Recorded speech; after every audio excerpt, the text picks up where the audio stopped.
Hello and welcome to another semester of Plead Your Case, WCTV's only national sports talk and debate show. I'm your host, Mitch Montani, for today's show, and I'll be joined alongside, moving from your left to right, Bruce Davidson, Riley Holsinger, Sam Hixson, and Joe Smeltzer will join us later in the episode. In this episode, we're going to talk about the MLB Playoffs, we're going to talk about the NFL, and some NCAA basketball violations. Stay tuned, you're watching Plead Your Case. Hi, and welcome to another episode of Plead Your Case, WCTV's only national sports talk show. That's kind of a hit or miss. You're either going to win big or you're going to just come out flat.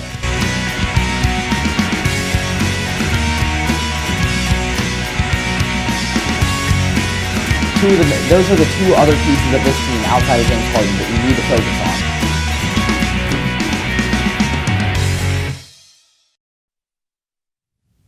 Our first segment today on Plead Your Case will be about the National Football League. It was an eventful Week 5 in the NFL, but I think, gentlemen, the biggest story to discuss are the penalties. I'm so sick of seeing the flag graphic at the bottom of the screen. Amen. What's the solution to this problem? There's just so many flags every single game, every single week. What's the solution? Well, I honestly think, first of all, just astounded at the lack of accountability and integrity this league has in terms of officiating. But I think there could be some things to correct it.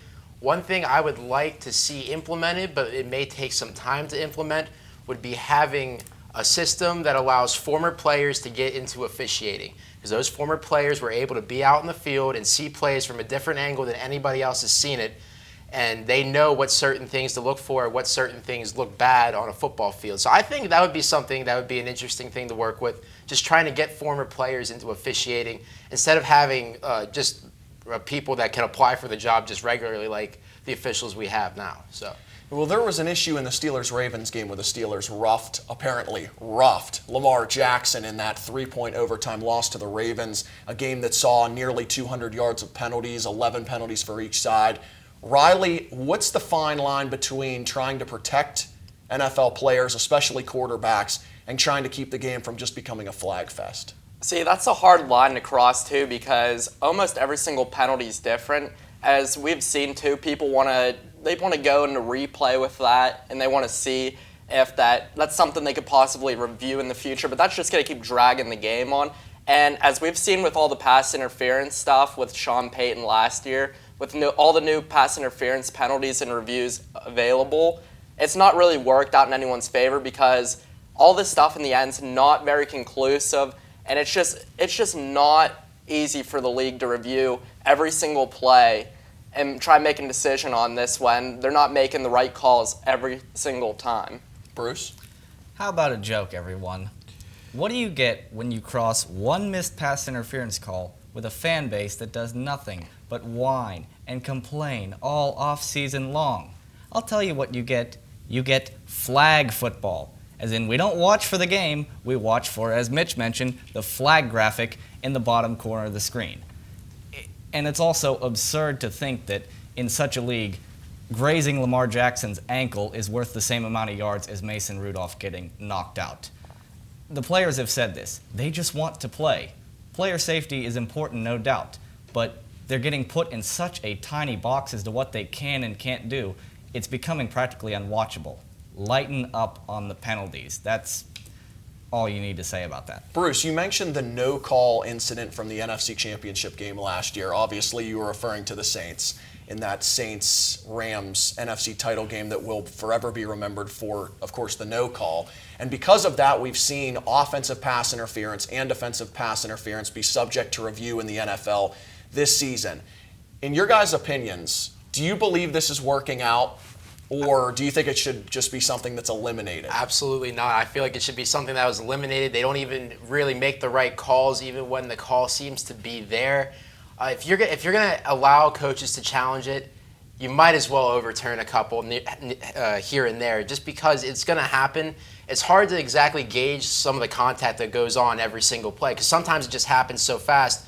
Officials are going to make mistakes. The human eye is going to make mistakes, but at the same time, if you break it down and review every single play, you're going to get into a problem almost the MLB has. It's the pace of play. Games are going to go on for 4, 5, 6 hours, and it's just going to be ridiculous if you have to get into reviewing every single play. And at the end of the day, just reviewing pass interference really is just wasted time and nothing's been changed. And I feel like there's been some instances where there's been blatant pass interference or blatant non-pass interference, and they have not overturned it. So what's the point of even having it and just extending and ruining the pace of play? And it's just really hasn't been a good experiment for the NFL, I thought. Well, Sam, I completely agree with you, and I think it should be going the other way, but there's people who want it to go the opposite direction. There's people who think we should expand this to roughing the passer penalties and holding penalties. What are your thoughts on that? It's subjective. Like, that's the thing. Holding happens on every play. You cannot overturn a holding. Like, it would be so hard to do that. 5 linemen on the line, 6, 7 linemen on the line at a time.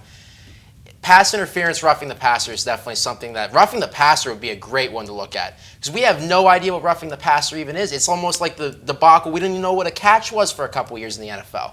We've gotten to the point where we don't have enough consistency, and that consistency can only be gauged if you call the game the same play, same way every time. And like Lamar Jackson got hit like beneath the waist, and that appears to be a clean football tackle. There's nothing wrong with the timing of the play, but it gets called just because like certain things got called or didn't get called earlier in the game, and they have to protect themselves, and it's just not the accountability we want in this league. And I was thinking this, Sam, the way Lamar Jackson was tackled on that play is something that kids should be shown when growing up and learning how to play football. That's as clean as tackle as you're going to get, but they were trying to protect Lamar Jackson. It's led to some confusion for the referees as well. What do you guys think? Yeah, going back to the pass interference stuff, there's going to be pass interference on most plays, and because there's going to always be hand checking and there's always going to be face checking, but the problem that the league's running into right now is that they don't know what blatant pass interference is, and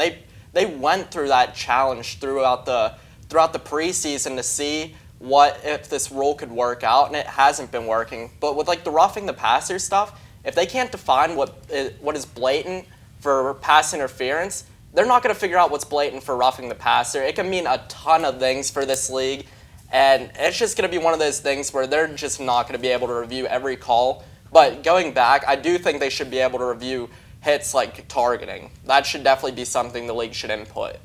Yeah, a standard needs to be set. If we can't determine what is clearly pass interference, or to the 99th percentile what pass interference or roughing the passer is, then the NFL is just going to come across as hey, we make up the rules as we go and the points don't matter. And this isn't improv. This is supposed to be a professional sports league. There's supposed to be a set of rules, and they're supposed to at least look like they know what they're doing. All right, so let's play a little game of let's go down the line. I have a feeling what most of you are going to say, but I'm going to say a penalty, and you guys are going to respond with either I think that should be subject to review or absolutely not. So we'll start with pass interference. Sam, yes or no? I feel like the concept's a good idea. I feel like the implementation is very poor, and that's a huge gray area for me. I feel like you have to almost get rid of it if it's just the execution's not going to be there. Riley? Yeah, I completely agree with Sam. I think you need to get rid of it because they haven't been able to figure out what is blatant with pass interference, and that's the biggest issue with the penalty. Bruce? I'm going to say no as well. I've seen it in 4 weeks of preseason, even though apparently we need to shorten that too. I've seen it in 5 weeks of the regular season. There's not a clear line. They need to get away with trying to be able to challenge it. I agree with all three of you. So let's go down to the next penalty, roughing the passer, Sam. Oh, absolutely. I feel like this is one of the biggest challenges the NFL referees have today is what to decide to call and what not to call. And perfect example on Sunday, Mason Rudolph knocked out cold, no call. Lamar Jackson hit beneath the waist. There was a call for that. So I definitely feel like that's something that could be reviewed, and I feel like if they did review that and did it the right way, it would be definitely a big step for the game. Riley? See, I don't believe so because Sam just mentioned there, do it the right way. The league's probably not going to do it the right way if we're honest. So that's going to be one of those things, whereas he brought up the Mason Rudolph issue. That could be easily fixed with targeting. Earl Thomas didn't mean to make that hit, and I don't think there should be roughing the passer penalties that are reviewable. All right, Bruce? It's a less frequent play, and that's the only reason where I will consider review for it. It doesn't happen on every down like pass interference, and I think that gives the NFL some area to work with in terms of reviewing it. All right, gentlemen, excellent discussion. We're going to move this thing on next and talk about the Major League Baseball playoffs. Stay tuned on Plead Your Case.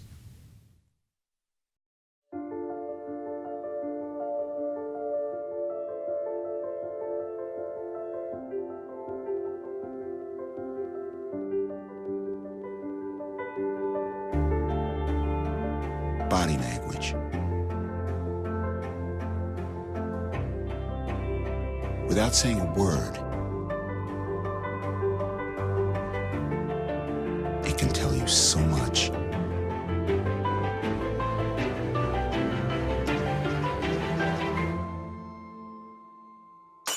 Like someone is having a stroke. Know the sudden signs. Learn fast. F, face drooping. A, arm weakness. S, speech difficulty. T, time. Time to call 911 immediately. The sooner they get to the hospital, the sooner they'll get treatment. And that can make a remarkable difference in their recovery. Learn the body language, the sudden signs, and spot a stroke fast. Welcome back to Plead Your Case. We're going to switch gears now and talk about Major League Baseball, which just happens to be in the thick of the playoff race. We have a new panelist up here. Joe Smeltzer's on the panel, along with Bruce Davidson and Sam Hixson as well. We're going to split this discussion up into 3 separate mini questions, I'd say. The first question we'll address is about 2 teams that had early exits from the Major League Baseball playoffs. The Milwaukee Brewers lost a heartbreaker in the National League wild card to the Washington Nationals 4-3 after the Nationals plotted a late game comeback. We also saw the Minnesota Twins get booted by, as Joe Smeltzer would like to say, the boogeyman, the New York Yankees, who swept the Twinkies 3-0. So the question I have for both of you guys is, or all 3 of you I should say, which team is more likely to have a hangover next season after this playoff appearance? A, the Brewers, or B, the Twins? Well, I don't know if either team is necessarily going to have a hangover. I think both of these organizations are solid. They have a good formula in place to be successful for many years. But if I had to pick between the two, I'd probably say Milwaukee for the simple reason that Minnesota is going to be playing 54 games next year against the Chicago White Sox, Detroit Tigers, and Kansas City Royals. I just think that playing in the NL Central was a lot harder than playing in the AL Central. I wouldn't call the Brewers the favorites to win in the NL Central, and we'll wait and see what happens to free agency. But as of right now, I think the Twins are looking pretty good to repeat again next year as it stands. What do you guys think? I gotta say the AL Central definitely is a lot weaker than what the NL Central has to offer. But at the same time, the Twins have what appears to be a very sustainable model just overall for their team. They're a team that hits a lot of home runs. They led the entire major leagues in home runs this year, but they're also a team that doesn't strike out a lot. They had the 6th fewest strikeouts in all of MLB this year. So overall, they have just a very sustainable model. They have a couple good pitchers that can get the job done, such as Jose Barrios, and they also ranked 4th in fielding independent pitching this year, which was one of the best marks in the league. And the Brewers are kind of just a middle of the ground pitching crew as in general. So I would think the Brewers are less likely to repeat their success.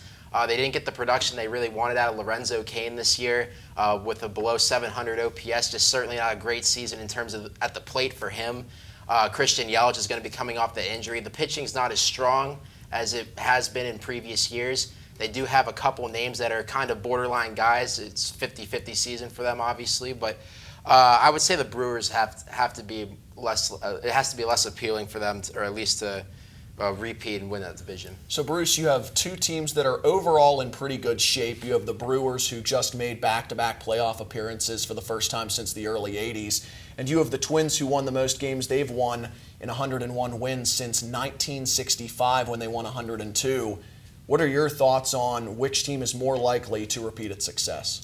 I could see both of these teams, honestly, in the playoffs next year, and I think the Brewers are more likely for success just based on the resiliency factor. They still made the postseason after Christian Yelich's injury, and to your point, Joe, about the Twins getting to play in a weaker AL Central, I feel like the Brewers having to face the Cardinals and the Cubs and those more competitive teams makes them more well-rounded and more likely to, stick around for a while.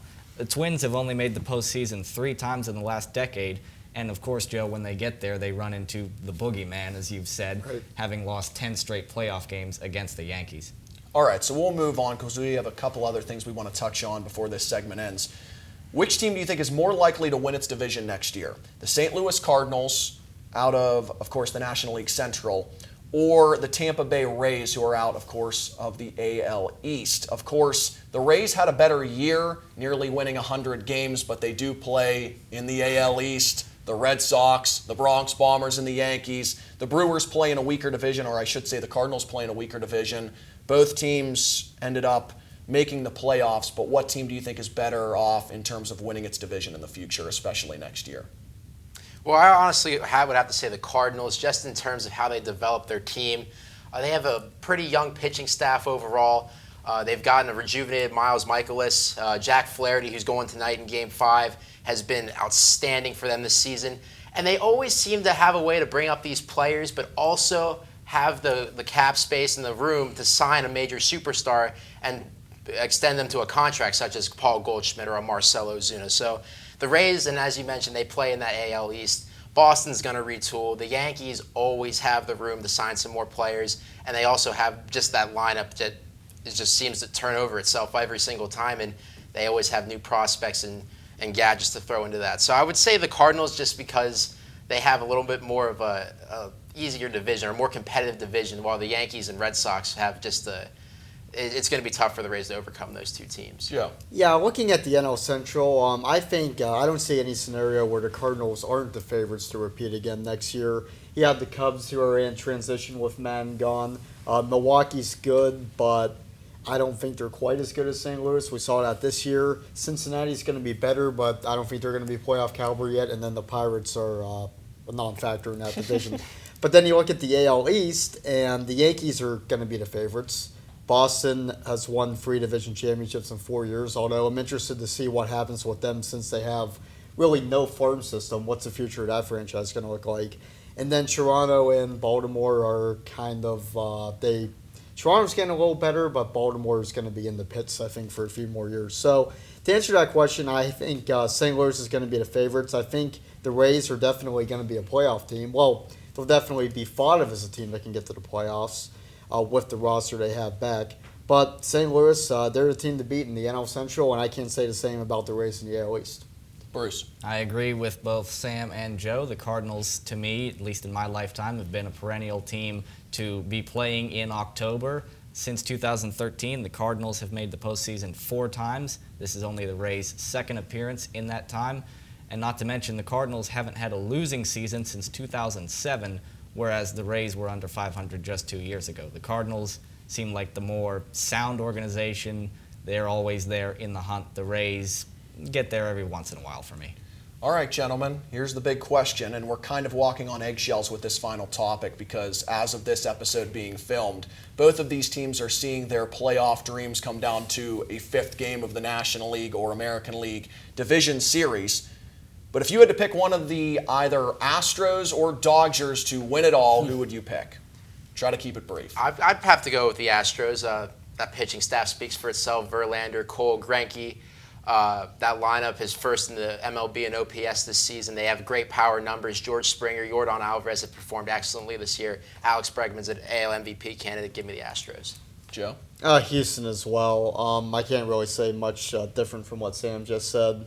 But that rotation with 2, I think Cole and Greinke, or Verlander and Greinke are surefire Hall of Famers, and Cole might get there too the way he's going, and Cole is the best pitcher in baseball right now. So that pitching, that offense, which is one of the best in baseball, the bullpen with Ozuna locking it down, I like Houston a lot.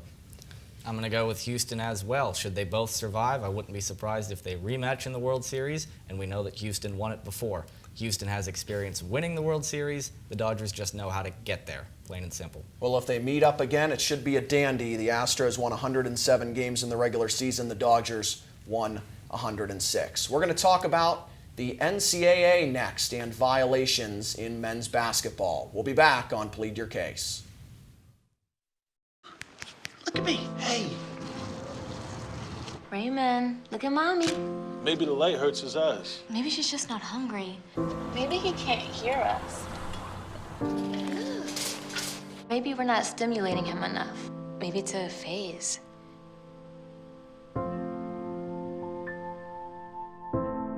Avoiding eye contact is one early sign of autism. Learn the others today. The sooner it's diagnosed, the better. Bill Self and the University of Kansas men's basketball program has taken heavy scrutiny over the past few weeks over new allegations that have come out. Gentlemen, before I get your opinions on the topic, and by the way, we have Riley Holsinger back on the panel, I'm first going to explain a little bit of what is the deal pretty much with this whole situation. So the serious charges include 5 Level 1 NCAA violations, and the serious charge includes a lack of institutional control charge against the Kansas basketball program.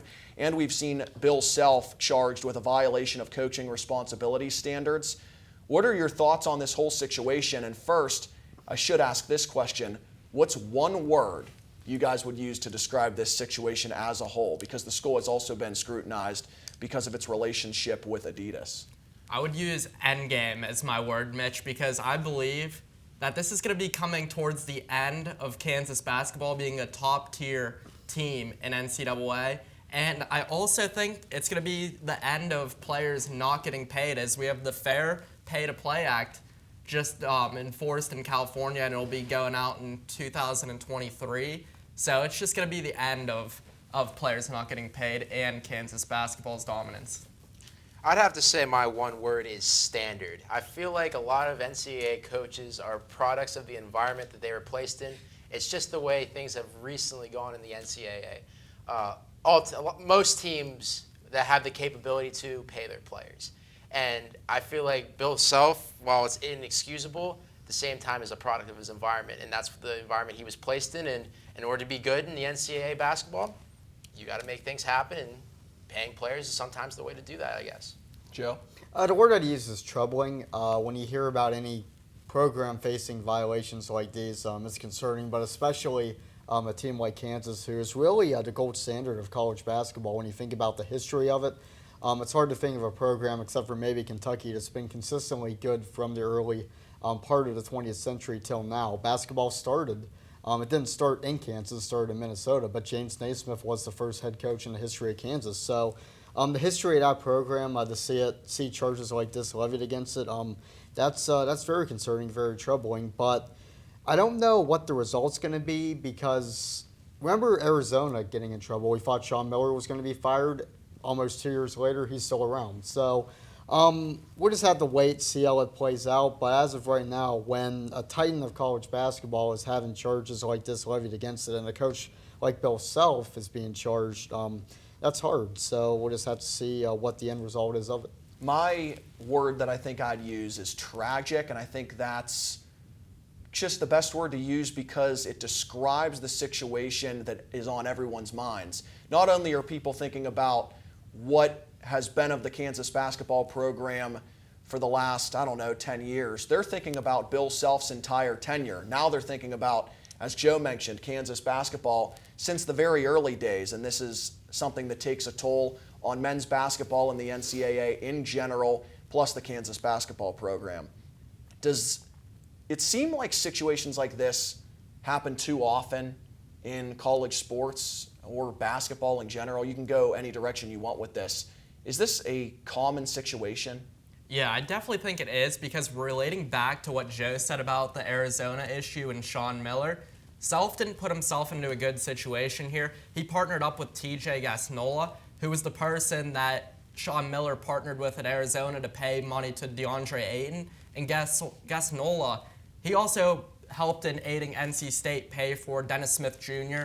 So this stuff does happen all the time, not just in basketball. You have Auburn, the Cam Newton situation with that, and then you have other issues that have been just seemingly throughout history, as Mitch said. Well, I think it also raises the question, do we start paying these athletes just in general? And while I feel like that's something that's unattainable almost, I feel like it's like something that has to be discussed. If you're going to pay these players under the table, you might as well just pay them up front then.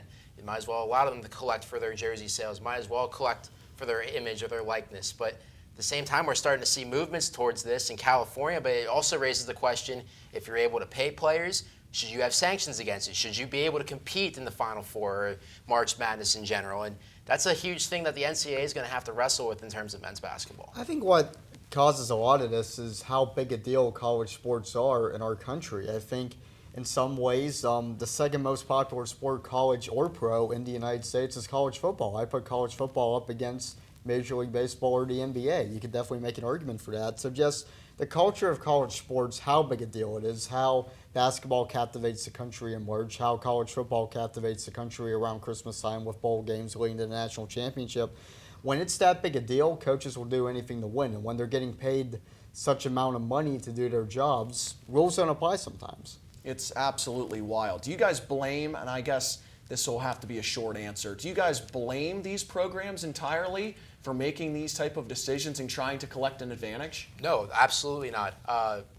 As I said, they're a product of their environment. The NCAA put themselves in this position where it's come to the point where programs try to get a leg up and they try to recruit these players, and some programs can't do that, and it's not manageable for them. And that's why some programs are consistent for decades and others don't really have any traction.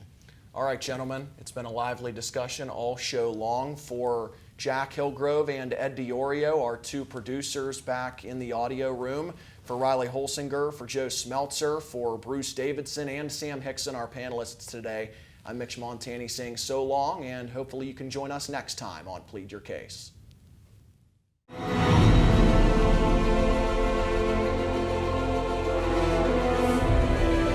This has been a production of Waynesburg Community Television.